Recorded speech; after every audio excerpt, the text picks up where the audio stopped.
Coming up on Mountain News at 6, a former deputy accused of killing his mother over the weekend.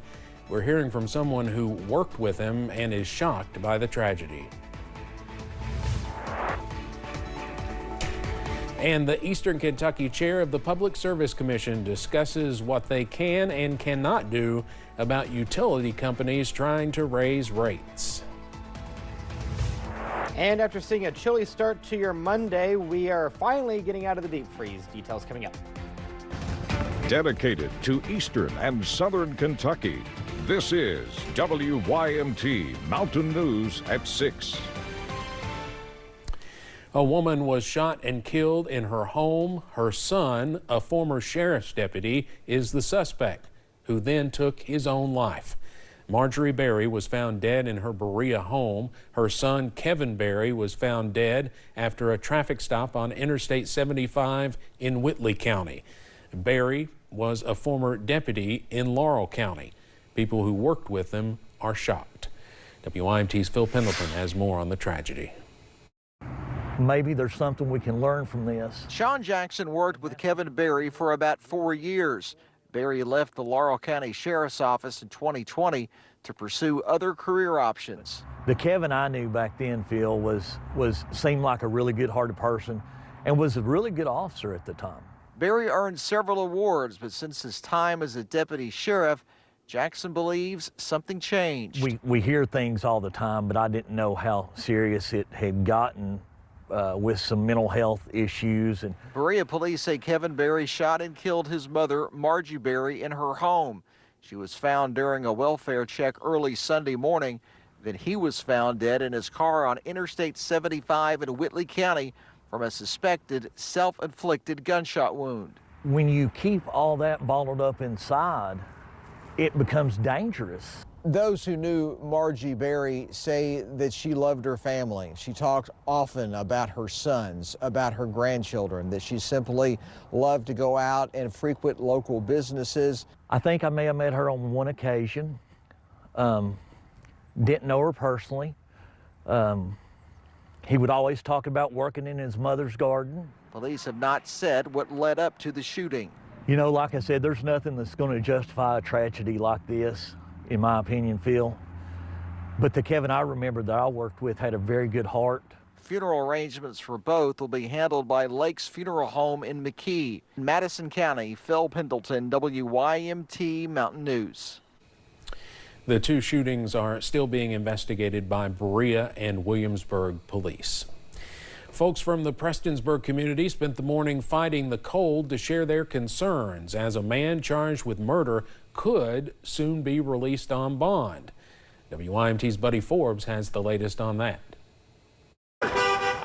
Members of the group Justice for Amber gathered outside of the Floyd County Justice Center Monday, voicing their concerns after the bond for Amber Spradlin's accused murderer was altered again. We're very disappointed.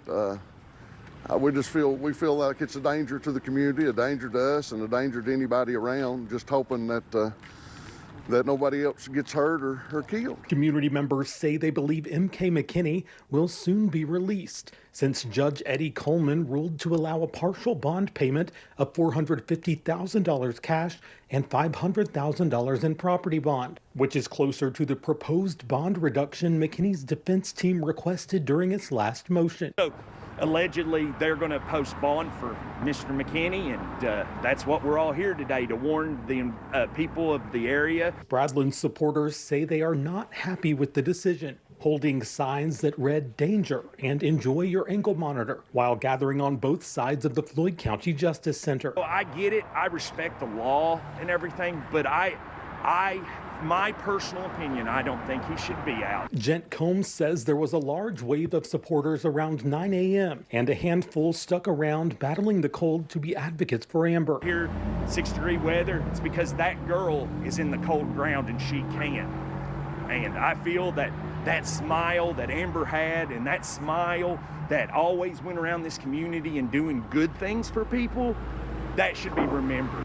Family members say it is disheartening to know that McKinney could be released on home incarceration soon, but they are focused on what matters most, the upcoming trial. We're looking very forward to the trial. We want to just try to get this resolved justice, the guilty party incarcerated, and try to move forward with their life. In Floyd County, Buddy Forbes, WYMT Mountain News. As of now, McKinney is still in the Floyd County Detention Center. He and his co-defendants are expected to be in court February 26th for a pretrial conference, with the trial expected to begin May 11th. Also in Floyd County, a Pike County man was indicted in connection with a deadly crash. Keith Anderson was indicted by a grand jury on vehicular homicide as well as 2 other charges. The crash happened last year when Anderson crossed the center line on Highway 114 in Prestonsburg. It resulted in the death of 17-year-old Kayla Elam. One woman was charged in a child endangerment case in Perry County. State police were called to a home in Bonneman about the situation last week. They say when they went inside, they smelled raw sewage as well as drug paraphernalia and a marijuana cigarette. Victoria Harris was charged with endangering the welfare of a minor. The 2 kids in her custody were placed in protective custody by the Department of Social Services. In Laurel County, 2 people were arrested after police say they received a complaint about fraudulent withdrawals from a bank account. Police arrested Josh Cantor and Pamela Hatfield at a business off the West Cumberland Gap Parkway. Police say Cantor tried to forge the signature of a person he had no permission to withdraw from. Police say Hatfield was aware of the encounter. Crews in Perry County responded to a house fire yesterday. The Hazard Fire Department was called to a home at 241 Moore Street. In a post on Facebook, firefighters say they worked hard to ventilate the structure and extinguish the blaze. They also say Hazard Police took 1 man into custody. His name was not released, nor were the charges against him. No injuries were reported. There was a small fire at Harlan ARH today. We understand it happened on the 5th floor of the hospital. We're told crews quickly put it out, and officials say they do not know what caused it. We are told no one was injured. Well, it's been a pretty cold December so far, but are things going to change as we inch closer to Christmas? Meteorologist Eric Dean has our first look at the forecast. Eric. Well, yeah, short answer is yes, it will change as we head into Christmas. We'll see temperatures going back into the 40s and 50s. We'll see a little bit of a dip by Friday. Temperatures right now hovering right around freezing, 20s and 30s from London to Somerset to, towards the Monticello area. 32 in Hazard, 31 Pikeville, 25 is the current temperature in Logan. Here's a look at live pinpoint Doppler radar. All is quiet throughout eastern Kentucky. This is going to get a break for tomorrow and for the most part Wednesday.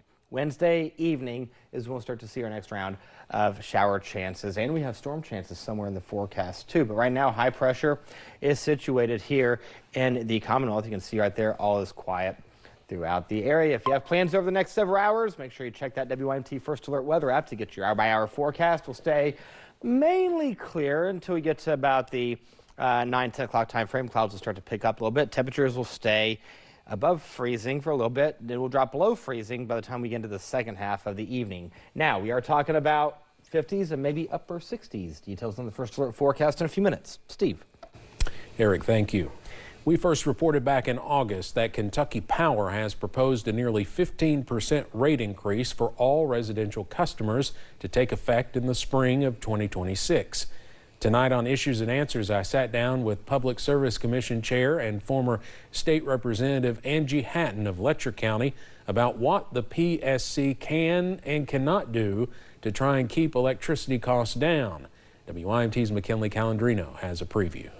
There have been many questions and concerns about the proposed 14.9% rate increase for Kentucky Power residential customers. Angie Hatton, the chair of the PSC, says they regulate more than 1,000 utility companies, and there are reasons behind these higher costs. Kentucky Power does have a really tough territory. I will say that for them. They do. The mountainous terrain, it's difficult to maintain right-of-way and prevent outages, and that infrastructure gets expensive. It is a really tough area to provide electricity. They are the highest electric rates in the state. Hatton says you also have to look at the company's perspective. We are supposed to make sure that the rates aren't exorbitant, that they are as reasonable, as low as we can possibly keep them, but we also have to make sure that power is reliable and that when you go to turn on your power switch that there's power there And, you know, again, we have to make sure that the utilities interests are also included in that. You know, they have to have the money that they need to operate. And while Hatton says the cost of expenses for the power companies have also gone up, they are working diligently to make it fair for all. We are doing our absolute best to make sure that that every charge that comes out on those bills is the most reasonable. Kentucky Power filed a motion last week requesting the PSC schedule an informal conference to consider the possibility of a settlement in its case. That was scheduled to take place Monday afternoon and would be continued Wednesday if necessary. In Perry County, McKinley Calandrino, WYMT Mountain News. Now, the PSC is hosting public comment meetings throughout the region. The next one is Thursday in Hazard at the Perry County Courthouse at 5 p.m. Issues and Answers will air tonight at 7 on WYMT. All right, all is quiet throughout the Commonwealth right now, but shower chances and warmer temperatures are on the forecast. Details coming up. And one Eastern Kentucky hospital launches a new lifestyle medicine service line aimed at prevention and long-term wellness.